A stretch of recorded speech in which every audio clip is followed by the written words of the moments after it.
বর্তমানে 2-3 জন বাচ্চা রেখে অনেক মহিলারা পরকিয়া করে, অন্যত্র বিয়ে করছে, স্বামীকে ডিভোর্স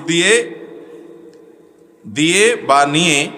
এ ধরনের ডিভোর্স সম্পর্কে ইসলাম কি বলে? আর যে পুরুষ পরকিয়ার মাধ্যমে অন্য সংসার ভাঙছে তাদের সম্পর্কে ইসলাম কি বলে?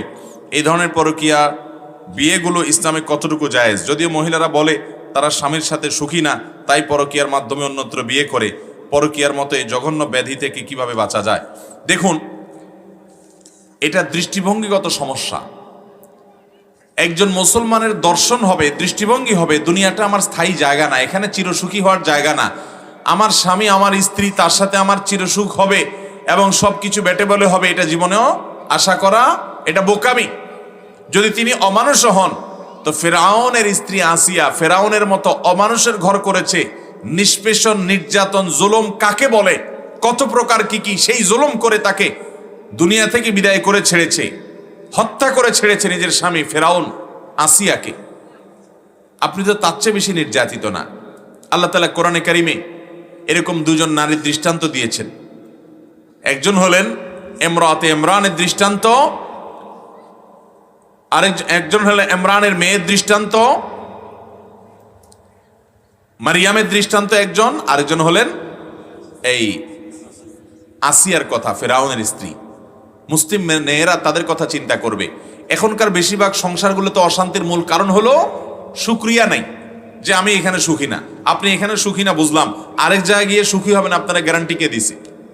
হ্যাঁ, সীমা ছাড়াই গেছে, কোনোভাবে আর সম্ভব না। আল্লাহর দিনও আপনি পালন করতে পারেন না তার সাথে থাকতে গেলে।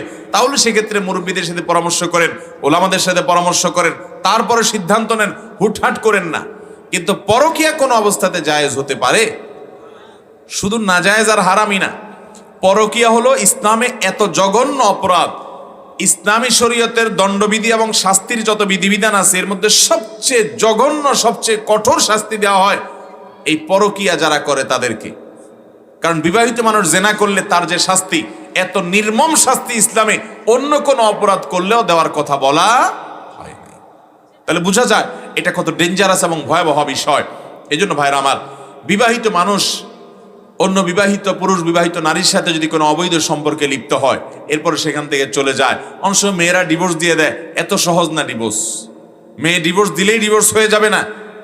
মেয়ে অর্পিত তালাকের পাওয়ার পাইলে, সেই শর্ত যেগুলোর ভিত্তিতে অর্পিত তালাক পাইলো, সেই শর্তগুলো পাওয়া গেলে, তারপরে আবার তালাকের যে অন্যান্য শর্ত সারাতে সেগুলো পাওয়া গেলে বিচ্ছেদ হতে পারে, বহু যাওয়ার যদির পরে সেটা।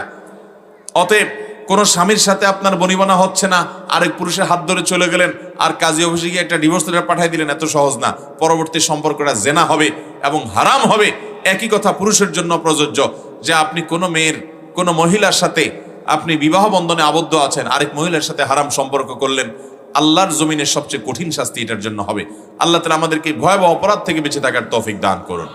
এই অপরাধ আমাদের সমাজে বেড়ে গেছে, এর মূল কারণ হলো পর্দাহীনতা। মূল কারণ কি ভাই? পর্দা না থাকা। পর্দা থাকলে কখনো এই সমস্যা হবে? ফেসবুকে পর্দা নাই, অন্য পুরুষদের সাথে ইটিস ফিটিস ফালতু আলাপ, কর্মস্থলে চলে যাচ্ছেন অফিস আদালতে অন্য পুরুষের সাথে আলাপ সালাপ, এগুলো হইতে হইতে আস্তে আস্তে পরকীয়ার দিকে যে আপনি টেরও পান না। আল্লাহ তাআলা কেন পর্দার বিধান দিয়েছেন? আল্লাহ তাআলা আমাদেরকে বুঝার তৌফিক দান করুন। ডাক্তারি পরীক্ষার জন্য বোতলে করে আনা পেশাব বা পায়খানা পকেটে নিয়ে নামাজ পড়লে নামাজ হবে কিনা? আমরা অনেকেই পেশাব বা পায়খানার মলমূত্রের যে স্যাম্পল দেওয়ার জন্য দেখা যায় অনেক সময় আপনার হাসপাতাল থেকে শিশি দেওয়া হয়, সেটার সাথে নেই, কিংবা অনেক সময় নিয়ে আসতে হয়, বা অনেকে নিয়ে আসেন। যদি এরকম হয় তাহলে সেক্ষেত্রে ওইগুলোকে সাথে নিয়ে, ধরুন পকেটে নিয়ে বা ব্যাগে নিয়ে, আপনি ওই ব্যাগ শরীরের মধ্যে লেগে আছে বা পকেটে রাখলেন, তো রেখে আপনি নামাজ পড়ছেন, নামাজ হবে না। কারণ হলো আপনি নাপাক সাথে নিয়ে নামাজ পড়ছেন। এই নাপাকটা সাথে নিয়ে নামাজ পড়ার কারণে নামাজ হবে না। যদি আপনি ওই অবস্থায় নামাজ পড়তে হয়, তাহলে এটা পকেট থেকে দূরে কোথাও রেখে তারপর নামাজ পড়তে হবে, তাহলে নামাজ হয়ে যাবে। কথা কি বুঝাতে পারছি? আপনি এটাকে সাথে রাখলে নামাজ হবে না। তবে কিছু কিছু রোগী আছেন, আল্লাহ মাফ করুক, কত রোগ যে দুনিয়াতে আছে, যাদের পেশাবের একটা পলিথিন, একটা ব্যাগ দিয়ে দেওয়া হয়। ডাক্তার আপনার তাদের চিকিৎসার অংশ হিসাবে পেশাবের ব্যাগটা ঝুলায় দেন, বাহিরে থাকে। তারা যে পেশাবটা করেন ওই পেশাবের রাস্তা দিয়ে পেশাবটা এসে বাহিরে ব্যাগে জমা হয়, সেখান থেকে পরে এটা রিমুভ করতে হয়, তারা কাপড় দিয়ে ঢেকে রাখেন। এরকম রোগী আমি দেখেছি। এবার কেয়ারে একবার, না জানো ইউনাইটেড হসপিটালে একবার এক রোগী এরকম অবস্থায় ব্যাগ নিয়ে আসছে, আমাকে জিজ্ঞেস করলেন যে আমার কি হবে। তো এরকম যদি কারোর ব্যাগ বাহিরে থাকে এবং তার পেশাবটা তার ওই নল দিয়ে পেশাবের রাস্তা থেকে এসে ওই ব্যাগে এসে জমা হয়, তিনি নর্মাল পেশাব করতে পারেন না অন্য 10 জনের মতো, এরকম যদি হয় তার কথা ভিন্ন। তিনি ওই অবস্থায় ওই ব্যাগ সাথে নিয়ে নামাজ পড়তে পারবেন, কারণ তিনি মাযুর এবং নিরুপায়। তো মাযুর এবং নিরুপায় হিসাবে তার জন্য সেটা জায়েজ আছে, কিন্তু আপনি বোতলে স্যাম্পল রেখে সেটা পকেটে রেখে নামাজ পড়লে নামাজ হবে না। মোবাইল ইমার্জেন্সি ব্যালেন্স নেওয়া কি জায়েজ আছে? ইমার্জেন্সি ব্যালেন্স নিয়ে মারা গেলে পরকালে জবাবদিহি করতে হবে কিনা? ইমার্জেন্সি ব্যালেন্স নেওয়া জায়েজ আছে।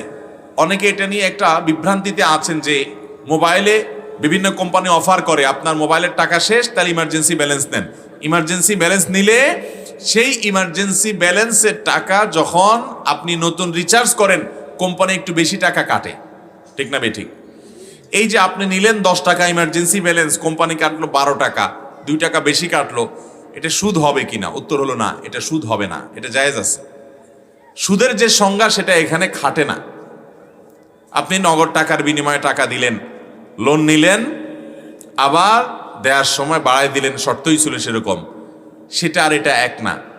এই ব্যালেন্সটা ওই নগদ টাকার মতো না, যার কারণে এটা সুদ হিসাবে গণ্য হবে না। এই জন্য ইমার্জেন্সি ব্যালেন্স নেওয়া জায়েজ আছে। এর জন্য অতিরিক্ত কোম্পানি যে টাকা কাটে সেটার কারণে সুদ হবে না, গুনাহ হবে না। কোন কোন কোম্পানি তো এটা প্রসেসিং ফি হিসাবে কাটে, আর যদি অন্য কোনো কথা বলেও কাটে এটা জায়েজ হবে। এখন কথা হলো ইমার্জেন্সি ব্যালেন্স নিয়ে মারা গেলেন, তাহলে কি হবে? হ্যাঁ, এটা তো ঠিক যে কোম্পানির ইমার্জেন্সি ব্যালেন্স নিয়েছেন, আপনি পরিশোধ করা ছাড়া দুনিয়া থেকে চলে গেছেন, তাহলে আপনি ঋণী থেকে গেলেন কোম্পানির কাছে, অবশ্যই ঋণী থেকে গেলেন। তো এটার জন্য সাধারণত ইমার্জেন্সি ব্যালেন্স নিলে দেরি না করে তাড়াতাড়ি রিচার্জ করে এটা পরিশোধ করার ব্যবস্থা করা দরকার। অনেকে তো আছে এরকম ইমার্জেন্সি ব্যালেন্স নিয়েছে, এরপর আর সিমে ব্যবহার করে না। কারণ আমরা মনে করি মানুষকে ঠকাইতে পারলে বোধহয় নিজেতে জিতে যাই।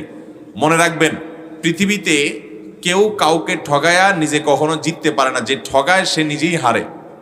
যাকে ঠগায় তার আসলে সাময়িক ক্ষতি হয়, তাকে কোনোদিন আসলে ঠকায়া এই লোক ক্ষতিগ্রস্ত করতে পারে না। এই জন্য ভাইরা, আমরা তো মুসলমান নামে, টুপিতে, দাঁড়িয়ে, লেবাসে, পোশাকে, নামাজে, কালামে, আচার আচরণে, লেনদেনে কতটা মুসলমান, এটা আমাদের লেনদেন টিপ দিলে বোঝা যায়, ঠিক না ভাই? ঠিক। মুসলমান হবে সে, নবী সাল্লাল্লাহু আলাইহি সাল্লাম বলেছেন, আহসানুকুম আহসানুকুম কাদা, তোমাদের মধ্যে সবচেয়ে ভালো মানুষ সে যে লেনদেনে সবচেয়ে ভালো মানুষ। অনেক লোক দেখবেন নামাজ কালাম পড়ে, দাড়িও আছে, টুপিও আছে, মসজিদে যায়, সবই ঠিক আছে।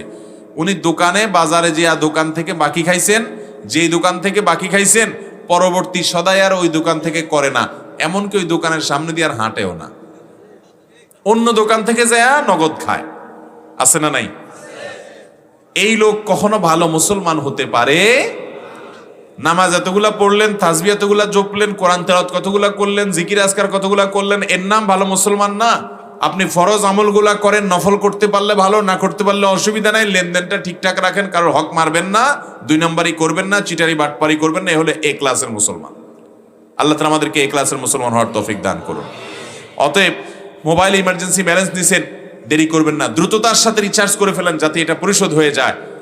আর সন্তান সন্ততিদেরকে বলে রাখবেন, সাধারণত বলা লাগে না, বেশিরভাগ ফ্যামিলিতে বাবা মারা গেলে, মা মারা গেলে, কেউ মারা গেলে তার সিমটাতে অন্য কেউ ব্যবহার করে, তখন রিচার্জ করলে এটা তো পরিশোধ হয়েই যাবে। তারপরেও ওসিয়ত করে যেতে পারি আমরা সতর্কতার জায়গা থেকে, যে আমার মোবাইলে কখনো ইমার্জেন্সি ব্যালেন্স নেওয়া থাকলে সেটা যেন পরিশোধ হয়ে যায়, সেজন্য তোমরা উদ্যোগ নিও এবং খেয়াল করি, এটা বলে দেওয়া যাওয়া যেতে পারে।